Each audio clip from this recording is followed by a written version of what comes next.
This is Tom Dillon, the Lifetime Liberal, and today is Wednesday, April 5th, 2017. The title of this rant, Distraction, Distortion. Mr. Minority wants to talk about anything but Russia.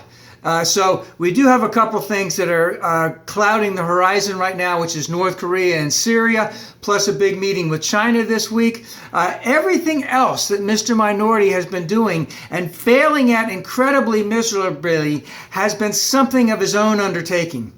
And everything they're doing right now in terms of the Russian connection is to find a way to incredibly look over here at this shiny object, look at this little crap that's going on over here, and none of that is important at all. So the stuff about Susan Rice, complete distraction. The stuff about Devin Nunes, complete distortion of what's going on. So remember, Comey came out on Monday and basically said, number one, that everything that there was absolutely no proof that there was anything involved by the Obama administration in terms of eavesdropping, spying, wiretapping, whatever the fuck you want to call it, on Mr. Minority.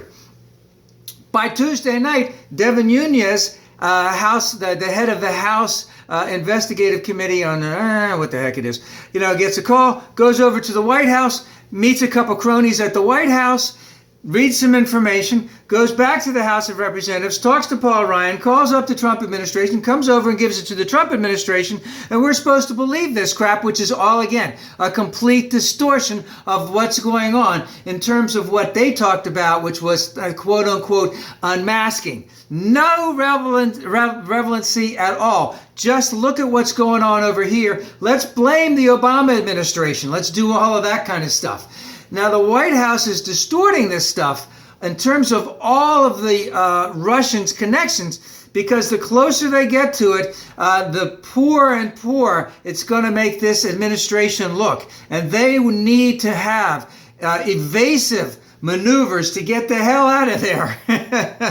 Now, remember, just like with a lot of administrations, but very, very especially so in this young administration, is that if there is something 5% favorable to this minority administration, they'll act like it's 95% favorable. And if there's something that's 95% unfavorable, they'll pretend that it's actually 95% favorable. So they're very, very good at distortion, distraction. Look at this shiny object. Let's do all of this. Now, they've been relying an incredible amount on some far-right websites. And of course, that's what Trump had done. He had read Breitbart.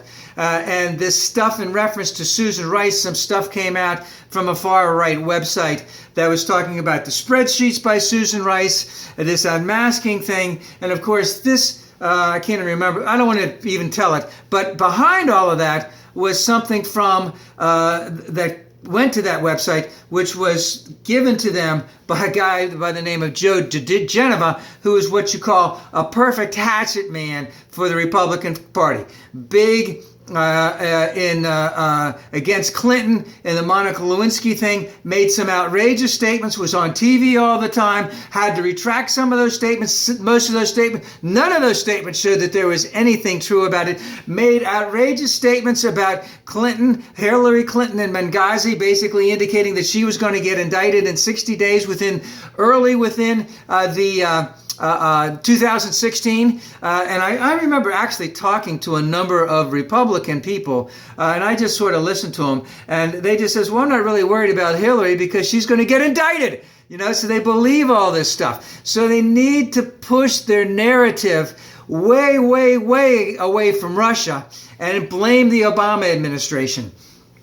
Now, let's just take a quick look back to the Russian thing. We know that Russia, on their own, and some contracting through other types of people, were hacking into the DNC and to the RNC. They haven't released anything necessarily about the RNC, but they were releasing information about the DNC. Now, let's remember what their main intention was before they thought that Mr. Minority could actually win.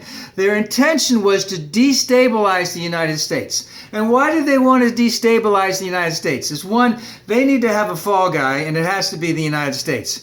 And two, they need to destabilize the United States to make them look good because they're a failed petrostate. Okay, they're really not nearly as powerful as they'd like to think they are. They want to go, and it's all Putin related. And remember, Putin and his cronies have been stealing billions, if not hundreds of billions of dollars from the Russian people ever since Putin took over. And they invested a lot of that money in condos in New York and in Florida, where Mr. Minority and his sons were selling this shit to them. Okay? So the more stabilized the U.S. is, the better for Russia. So they took this information, they leaked it to WikiLeaks, which leaked it out, which basically trashed Hillary Clinton and, let's just say, promoted Mr. Minority all over the place. So we need to know exactly what went on with Russia, what they hacked, when this stuff came out, and how it affected the election. And remember, Mr. Minority has had a financial relationship with Russia for at least 10 to 12 years, I believe.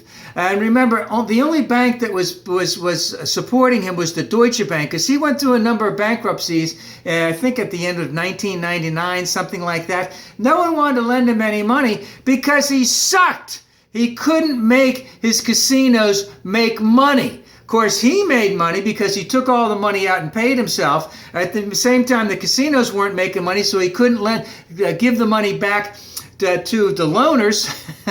So he made plenty of money, but his businesses failed miserably. And of course, where has he been getting his money right now?